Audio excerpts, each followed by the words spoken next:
Baik, so sekarang ni kita dah ada satu problem dia. Bila kita tekan previous ini, maksudnya dia keluarkan, dia tak boleh dapatkan dia punya item tu lagi lah. Sebab sekarang ni nilai kita dah jadi kosong. Bila dia dah satu, dia previous tu maksudnya dia tolak lagi. Jadi ada beberapa nombor yang kita tak boleh letak lah dalam ni. Satu adalah nombor kosong tu tak boleh. Okay. Dan bila yang lain tu okay, bila saya tekan next, okay, contoh saya tekan next dekat sini, tekan next dia dapat 1, 2, tekan next dapat 3, tekan next dapat 4, tekan next dapat soalan 5. Tapi untuk yang 5 ni bila saya tekan lagi sekali, maksudnya dia keluar list yang hampir error yang sama juga, runtime error yang sama juga, iaitu yang ni dia tak boleh dapat item 6 sebab kita tak ada item yang ke-6. List kita ni cuma ada 5 item sahajalah, sebab yang ni saya dah cancel tadi. 1, 2, 3, 4, 5 item itu sahaja. So untuk masalah ini, apa yang saya boleh buat adalah saya kena check dahulu dia punya nombor soalan itu. So nombor soalan saya ni dia tak boleh kurang daripada 1 dan juga dia tak boleh lebih daripada 5. So apa yang saya nak buat apa yang saya nak buat sebenarnya, so kalau contohlah ni saya bagi tahu dahulu dia punya macam mana perjalanan program ni. So apa yang saya nak buat adalah macam ni lah. Okay, saya buat note dekat sini sahaja So saya setkan dia punya soalan, dia punya nilai tadi saya add comment dekat sini. Dia punya nilai ini kena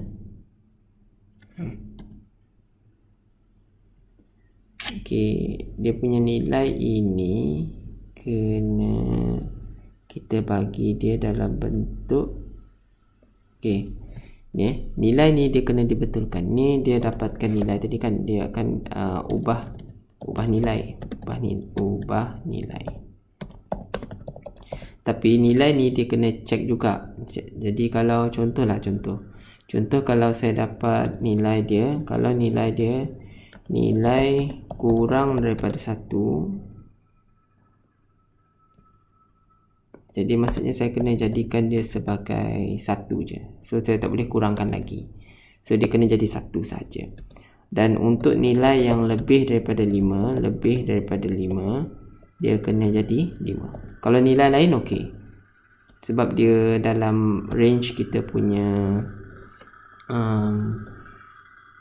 data kita lah. Sebab data kita cuma ada 5, so dia tak boleh kurang daripada 1 dan tak boleh juga lebih daripada 5. So kalau nilai dia kurang daripada 1, saya kena setkan dia sebagai 1 saja. Saya tak boleh setkan dia sebagai kosong. Itu maksud dia. Dan kalau nilai dia lebih daripada 5, saya tak boleh set dia jadi 6 lah bila dia lebih. Jadi maksudnya kalau saya set juga 6, dan dia akan ambil benda yang lebih lah. So dia tak boleh baca lagi lah daripada CSV data tu. Sebab CSV data tu, sebab kita dah potong tadi, dia cuma ada 5 nilai sahaja. So apa yang saya boleh gunakan di sini adalah saya boleh gunakan prosedur. Tapi sekali ni dia punya prosedur tu special sikit. Sebab prosedur ni dia ada dua jenis. Satu prosedur yang boleh dia buat saja, tapi dia tak menghasilkan apa-apa keputusan ataupun result. Dia tak bagi apa-apa nilai. Dan satu lagi prosedur adalah prosedur yang boleh bagi kita nilai. Jadi apa yang saya nak buat adalah dekat ini nanti bila dia buat benda ni sebagai nombor cadangan sahaja. Ini bukan nombor yang betul-betul lah. So sebab dia punya nombor tu mungkin jadi salah juga. So kita akan namakan prosedur kita ni sebagai prosedur yang akan membetulkan nombor. Okay, dia kena betulkan nombor. So betulkan nombor ni dia akan terima satu nombor. Okay, dia akan terima satu nombor. Contohlah kita namakan nombor pemboleh upah ni sebagai nombor yang dicadangkan. Okey. Sebab kalau nombor dicadangkan ni tak betul, dan kita kena betulkan dia. Itu maksudnya dengan fungsi ini. Jadi maksudnya nanti kita akan letakkan yang tolak ini tadi sebagai nombor yang kita nak betulkan. Contoh, so ini adalah dia akan ada nilai itu nanti, dia akan ada bagi nilai. Lepas tu nilai itu kita kena betulkan. So kita kena betulkan call number ini dan kita letakkan input nombor dicadangkan. Nombor yang dicadangkan adalah nombor dia tolak dengan 1. So kita check dahulu. Bila dia tolak 1 tu dia sama kosong ke ataupun macam mana? Ataupun dia lebih daripada 5 ke macam mana? So nombor yang dicadangkan ini dia kena dicek dahulu sama ada dia lebih ataupun kurang berbanding dia kurang daripada 1 ataupun dia lebih daripada 5. So kita kena kaji dia punya case itulah. So untuk ini saya kena returnkan dia punya result itu nanti. So untuk itu kita kena gunakan control. So control dekat sini pun kita tak gunakan control do lah. Control do ni dia tak returnkan apa-apa. So kita kena ambil control yang sama macam ni juga. Maksudnya dia ada return something.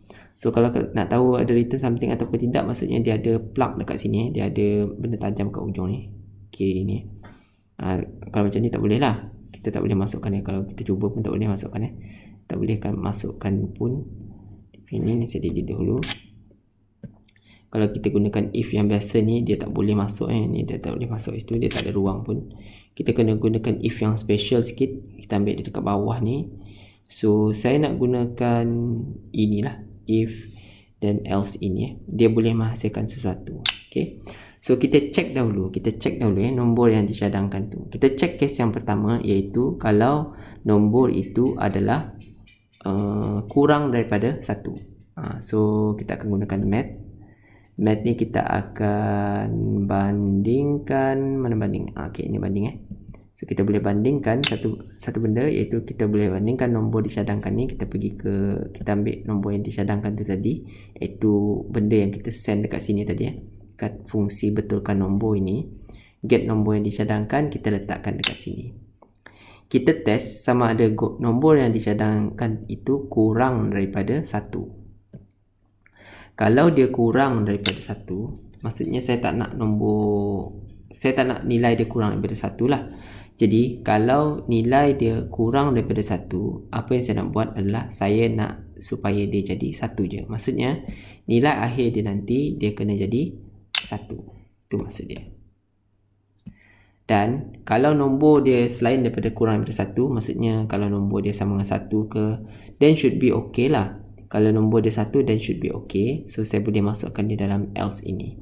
Dalam else ini pula kita boleh check condition yang kedua, iaitu ini kurang daripada 1. Dan satu lagi benda yang dia tak boleh tadi, kalau kita tengok dekat sini, dia tak boleh lebih daripada 5 nilai data yang kita ada. Okay. So dekat sini saya akan gunakan satu lagi control. Kalau dalam sains komputer kita boleh tengok ni sebagai struktur kawalan yang bersarang. So saya ambil satu lagi if dan else ni, saya letakkan dia dalam else inilah. So dia akan check case yang seterusnya dekat sini. Okay, tak pening sikit, saya letakkan dia dekat sini sikit Okay, tak boleh letak ke bawah sikit. Okay, sinilah. Okay, nampak sikit supaya tak jauh sangat nanti. Okay, so ini adalah kita punya ni tadi So bila dia kurang daripada 1, kita letakkan dia sebagai 1. Okay, dan dia check lagi condition yang seterusnya. Contohlah dia dapat nombor itu lebih daripada, kita pergi ke math tadi, dia bandingkan lagi, dia dapat benda tu lebih daripada 5. Okay, kita hardcode dahulu 5, sebab kita punya nilai tadi semuanya ada 5 saja kan. So contoh nombor yang dicadangkan tu kita get dia, kita bandingkan dia lebih daripada 5. So kalau dia lebih daripada 5, then kita nak nilai yang dia bagi, nilai yang dia keluarkan daripada fungsi betulkan nombor ini, dia jadi 5. Kita tak nak dia lebih daripada 5 lah. Okay, so bila dia tak juga kurang daripada 1 dan tak juga lebih daripada 5, dan nombor lain tu should be okay lah. Jadi maksudnya kita just return saja nombor yang dicadangkan tu. Maksudnya kita setujulah dengan nombor yang dicadangkan tu. So betulkan nombor ni dia just returnkan nombor yang dicadangkan tu lah. Kalau dia dah lepas kedua-dua syarat tersebut. Okay, so selain daripada kita gunakan dia dekat sini, so kita boleh call juga betulkan nombor ini dekat bahagian next ini juga. So kita terus letakkan dia. So saya ambil prosedur tadi, pergi kepada prosedur, call betulkan nombor ini. So, dia check dahulu nombor kita, dan dia returnkan nombor yang betul. Okay, so kalau in case ada tambah 1 kan, tiba-tiba tambah 1 tu 5 tambah 1, kan dia lebih daripada 5 kan. So saya tak nak dia lebih daripada 5 lah, so saya nak setkan dia sebagai 5. Tapi kalau kita tolak, contoh tolak daripada 1, dia 1 tolak 1 kan, 1 lepas tu tolak 1, dia jadi kosong lah. Maksudnya dia kurang daripada 1. Kalau dia kurang 1, saya nak dia jadi 1 saja. Tapi kalau nombor dia selain daripada tu, 2, 3, 4 apa semua tu, maksudnya should be dia okey lah. Dia boleh bagi, maksudnya kita boleh terima nombor yang telah disend pada kita. So ini fungsi ini dia boleh betulkan kita punya nombor yang kita cadangkan untuk dijadikan global nombor soalan tersebut. So now adalah untuk kita test dia punya fungsi kita ni sama ada dia berkesan ataupun tidak. So kalau saya tekan next kat sini, dia terus pergi ke jawapan 2. Okey. Kalau saya tekan contoh saya tekan dahulu. So sekarang ni dia dah tak keluar lagi lah dengan error itu. Dia tak keluar lagi error tadi, dia tak ada error kat sini. Sebab bila dia dah daripada soalan 1 ni soalan 1 lah. Kalau soalan 1 ni saya tekan lagi sebab kedudukan dia 1 sekarang ni. Dia punya nombor soalan tu adalah 1. Kalau saya tekan previous, should be dia adalah 1, tapi sebab saya dah betulkan dia, sebab dia kalau dia kurang daripada 1, then saya nak just return 1 lah. Sebab itulah saya dapat stay dekat soalan 1 even saya tekan previous itu. Okay, mungkin nanti kita boleh letakkan lah, tak ada lagi soalan dekat sini lah. So itu untuk next step dia. So kita boleh tekan lagi next 4 pun boleh. So bila kita dah tekan 5 ni adalah yang last dalam list tersebut. So bila kita dah tekan nombor 5 tu, maksudnya dia dah tak ada lagi soalan lah lepas habis soalan 5 tersebut. Mungkin dekat sini kita boleh cakap anda telah habis menjawab, contoh macam tu lah.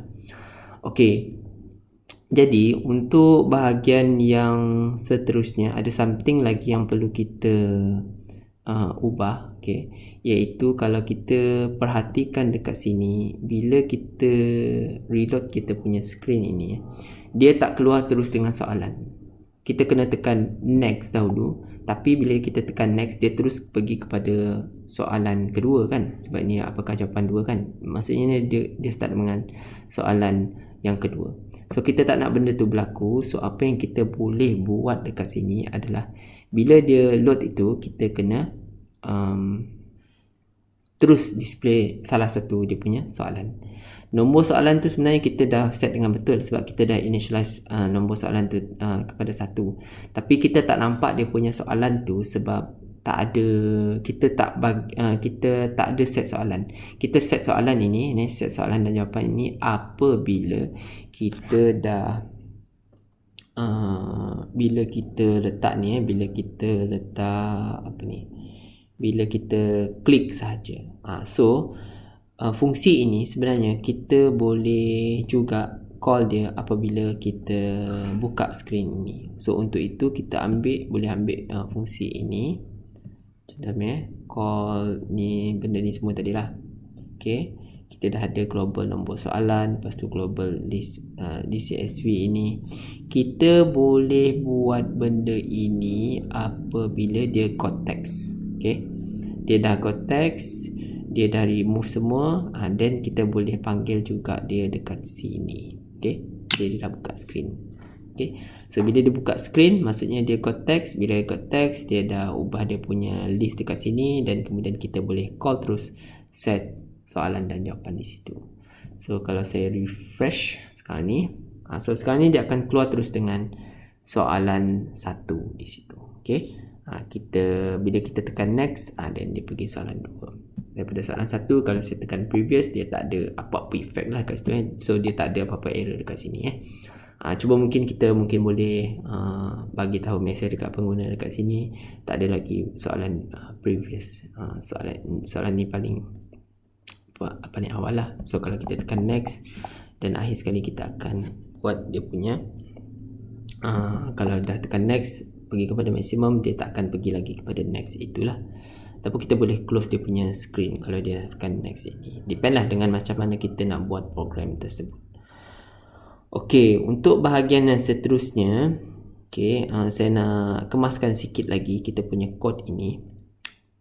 Kalau tengok dekat sini kalau nombor 1 ni okey, sebab paling-paling pun kita mesti ada satu nilai dalam kita punya CSV data itu. Tapi bayangkan kalau soalan ini dia lebih daripada 5.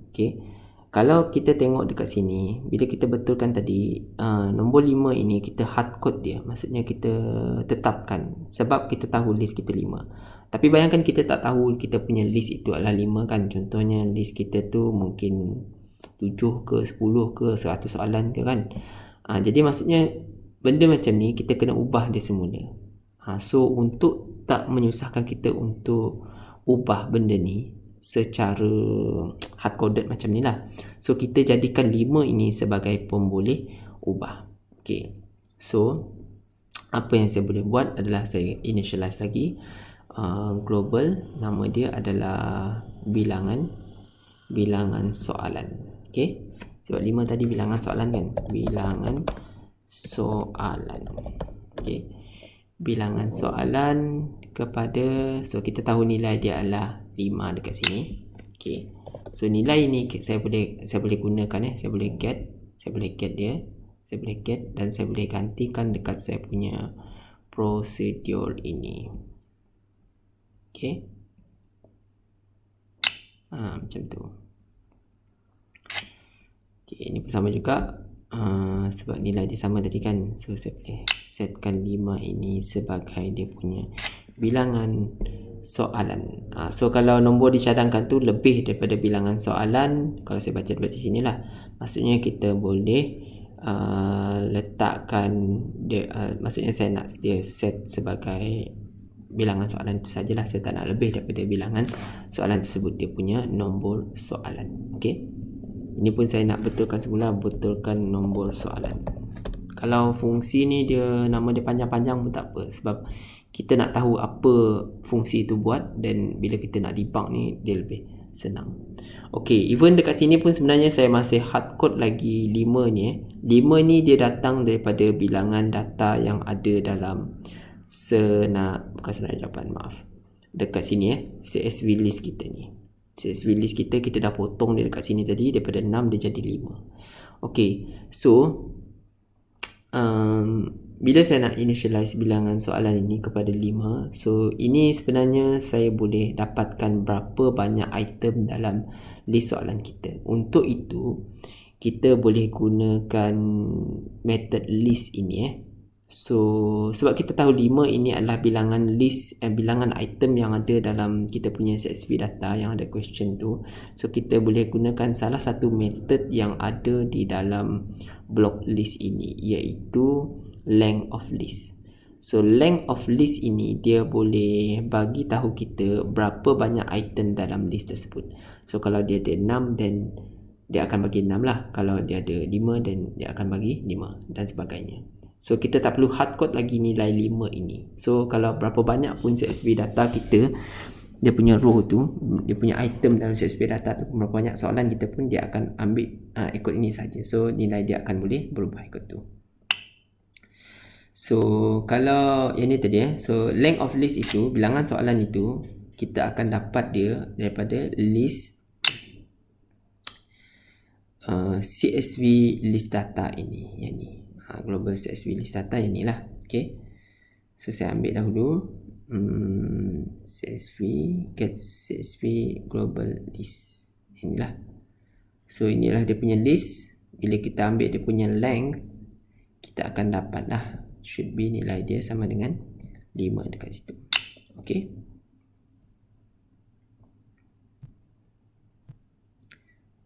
This block cannot be in definition. Dia tak boleh setkan dalam definition, maaf.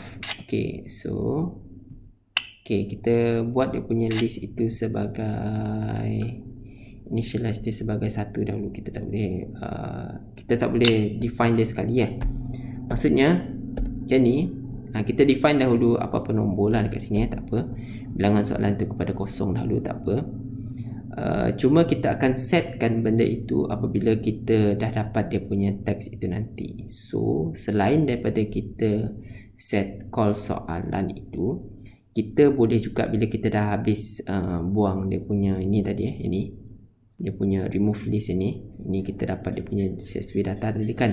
So dekat sini pun kita boleh ubah nilai bilangan soalan itu tadi. Okay, ini kita initialize dia. Bila kita initialize dia jadi kosong, tapi bila kita dah dapat dia punya data dan kita ubahlah dia punya bilangan soalan itu supaya dia menggambarkan nilai yang sebenar. Okay, so set global bilangan soalan itu kepada dia punya length of length itu tadi length of list itu saya ambil daripada global CSV list itu. Begitu. Macam ni baru boleh lah. So kita tak boleh letakkan dia dekat definition juga. Dia kena dekat salah satu prosedur ini. Baik. Okay, now saya nak cuba. So kalau dia boleh berjalan macam biasa, then should be okay lah. So maksudnya dia tak perlukan nombor 5 itu tadi. Okay, untuk testkan saya punya fungsi ni dia boleh berjalan dengan betul ataupun tidak, saya nak ubah saya punya data ini sebagai 6. Apakah makanan kegemaran? Contoh saya letak kat sini ayam, bayam, ciku, durian. Okey, contoh saya suka makan ayam, maksudnya C1 dia punya ans. Okey, ni saya save dahulu. Okay, bila saya dah save, saya nak tukar dia punya media ni So ini saya buang kot. Saya buang dahulu. Okay, lepas tu saya upload. Saya letakkan CSV data yang baru dekat sini. Sekejap. Loading. Okay, should be ada kat sini lah. Ini saya ubah dia. Tekan OK. Hopefully boleh lah ni. Dia tengah upload dekat sini. So maksudnya saya dah ubah saya punya data lah. So sekarang ni saya punya data itu ada 6 tadi So kalau saya refresh saya punya connection sekarang ni, so saya akan keluar dengan screen baru.